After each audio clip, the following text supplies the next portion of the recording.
The question before the House today is how to respond to one of the most abhorrent uses of chemical weapons in a century, slaughtering innocent men, women and children in Syria.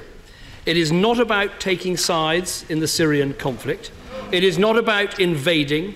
It is not about regime change or even working more closely with the opposition. It is about the large-scale use of chemical weapons and our response to a war crime, nothing else. In reaching our conclusions, let me set out what the House has in front of it today.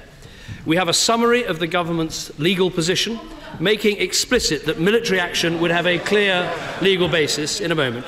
We have the key independent judgments of the Joint Intelligence Committee, making clear their view of what happened and who is responsible.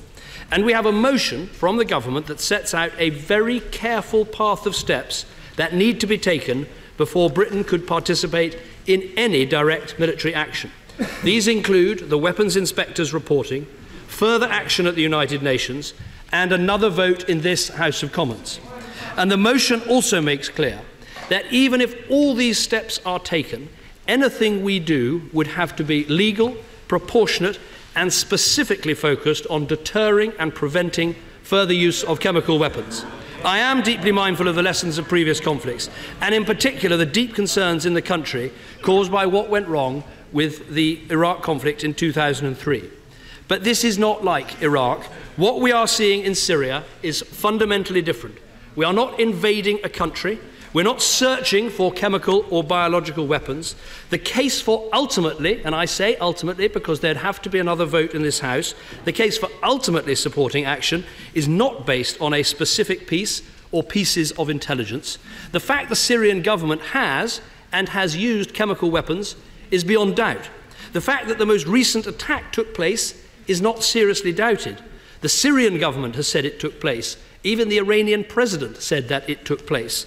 And the evidence that the Syrian regime has used these weapons in the early hours of the 21st of August is right in front of our eyes. In drawing up my motion, I want to unite as much of the country and of much of this House as possible.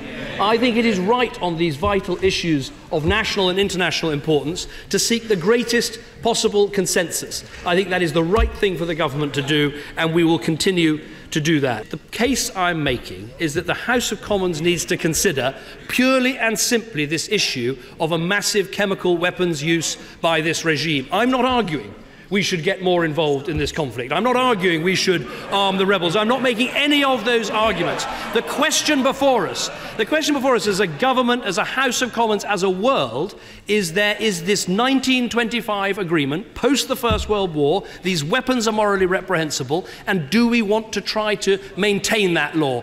Put simply, is it in Britain's national interest to maintain an international taboo about the use of chemical weapons on the battlefield? My argument is yes, it is. Britain was part of drawing up that vital protocol, a protocol which, incidentally, Syria itself signed, and I think we have an interest in maintaining it.